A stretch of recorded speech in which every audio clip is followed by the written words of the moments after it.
नारायण विद्महे वासुदेवाय धीमहि तन्नो विष्णु प्रचोदयात्। आप सभी को देवशयनी एकादशी की हार्दिक शुभकामनाएं। इस वर्ष 2023 में 29 जून दिन गुरुवार को हरिशयनी या देवशयनी एकादशी मनाई जाएगी। शास्त्रों के अनुसार देवशयनी एकादशी से चातुर्मास का प्रारंभ होता है। वर्ष भर की सभी एकादशियों की तरह यह एकादशी भी भगवान श्री विष्णु को समर्पित है। यह एकादशी प्रति वर्ष आषाढ़ महीने के शुक्ल पक्ष में आती है। माना जाता है कि इस दिन श्री हरि विष्णु योग निद्रा में चले जाते हैं, इसलिए इन 4 महीने के दौरान कोई शुभ कार्य नहीं किया जाता है और यह समय चातुर्मास माना जाता है तथा इन 4 महीनों में अधिक से अधिक धार्मिक कार्य किए जाते हैं। इस समय कोई भी मांगलिक या भौतिक कार्य नहीं होता है, लेकिन तपस्या और धर्म के कार्य संपन्न किए जाते हैं।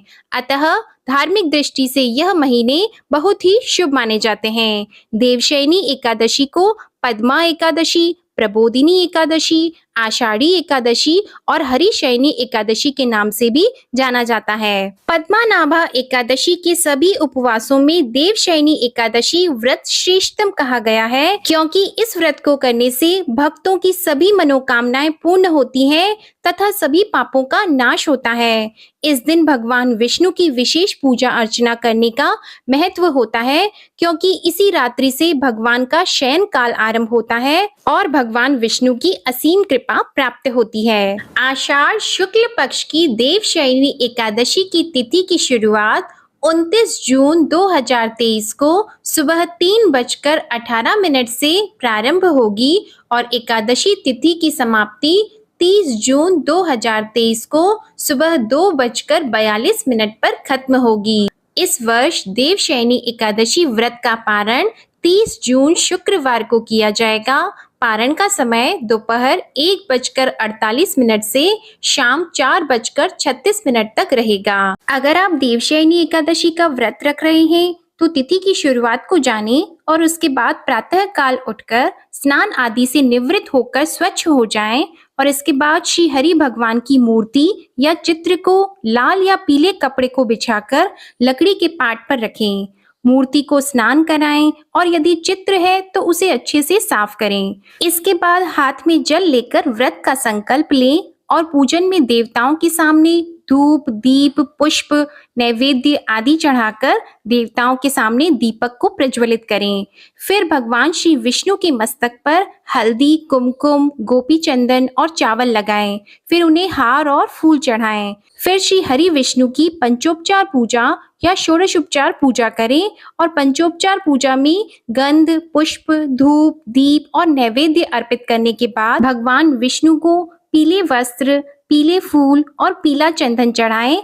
उनके हाथों में शंख, चक्र, गदा और पद्मा सुशोभित करें और पूजा करते समय अनामिका अंगुली से गंध, चंदन, कुमकुम, अबीर, गुलाल, हल्दी और मेहंदी लगानी चाहिए। अनामिका अंगुली छोटी उंगली के पास वाली यानी रिंग फिंगर होती है।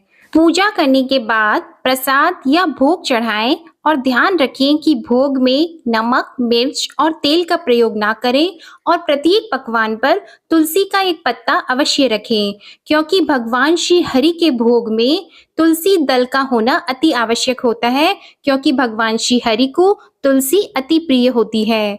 अंत में भगवान श्री हरि की आरती करें और आरती करके नैवेद्य चढ़ाकर पूजा का समापन किया जाता है और जो भी आपने भोग चढ़ाया हो उसे स्वयं और अपने परिवारजनों में वितरित करें। इसके बाद श्री हरि विष्णु की सहस्त्र नाम स्तोत्र का पाठ, विष्णु चालीसा और व्रत कथा को पढ़ा जाता है अथवा सुना जाता है।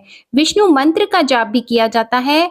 भगवान विष्णु को इस हरिशयन मंत्र से सुलाया जाता है। सुप्ते त्वयि जगन्नाथ जमत सुप्तम भवेदिदम विबुद्धि त्वयि बुद्धम च जगत सर्व चराचरम। अर्थात हे जगन्नाथ जी, आपके निद्रित हो जाने पर संपूर्ण विश्व निद्रित हो जाता है और आपके जाग जाने पर संपूर्ण विश्व तथा चराचर भी जागृत हो जाते हैं। देवशयनी एकादशी का क्षमा मंत्र है भक्त स्तुतो भक्त परः कीर्तिदः कीर्तिवर्धनः कीर्तिर्दीप्तिः क्षमा कांतिर भक्तश्चैव दयापर।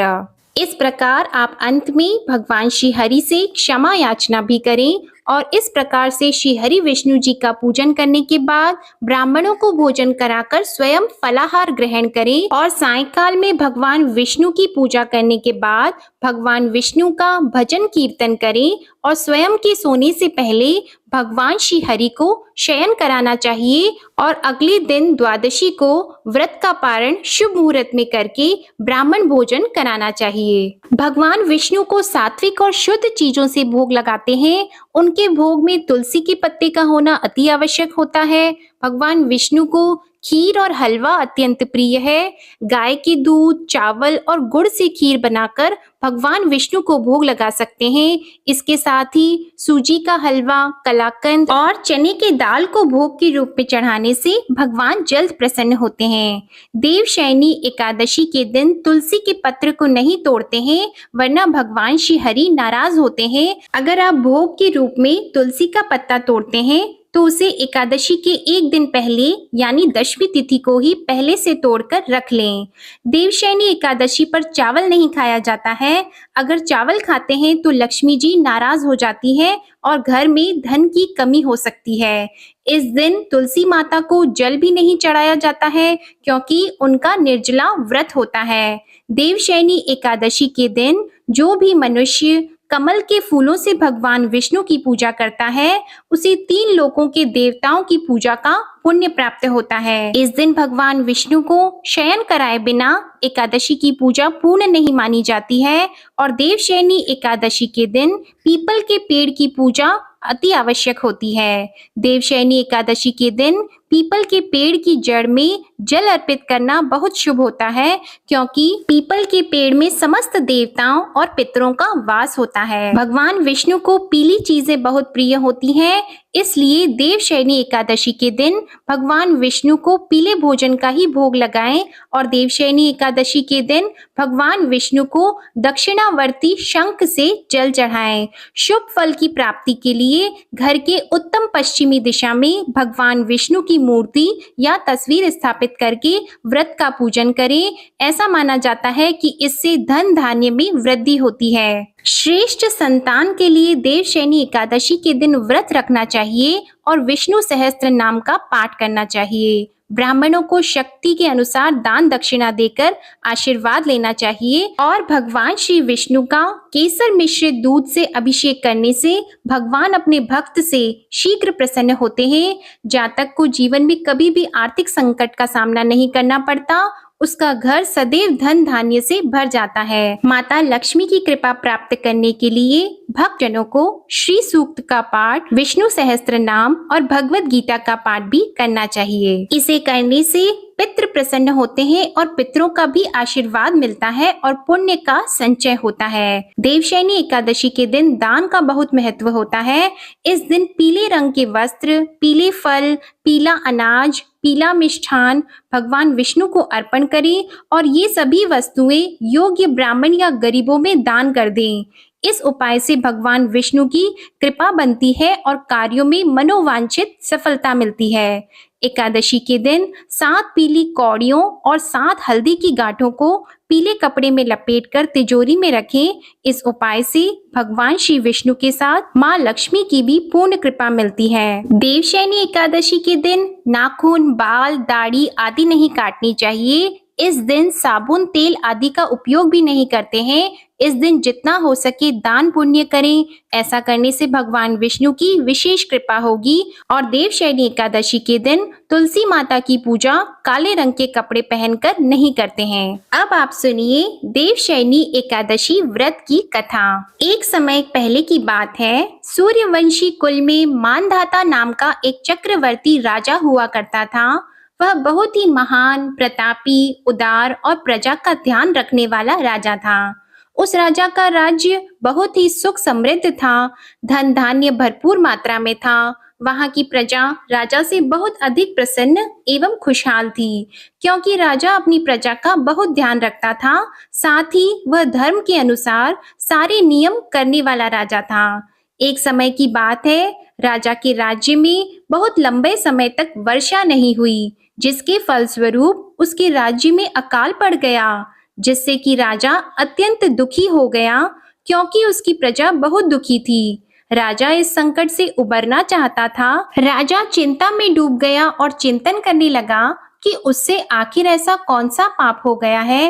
राजा इस संकट से मुक्ति पाने के लिए कोई उपाय खोजने के लिए सैनिकों के साथ जंगल की ओर प्रस्थान किया।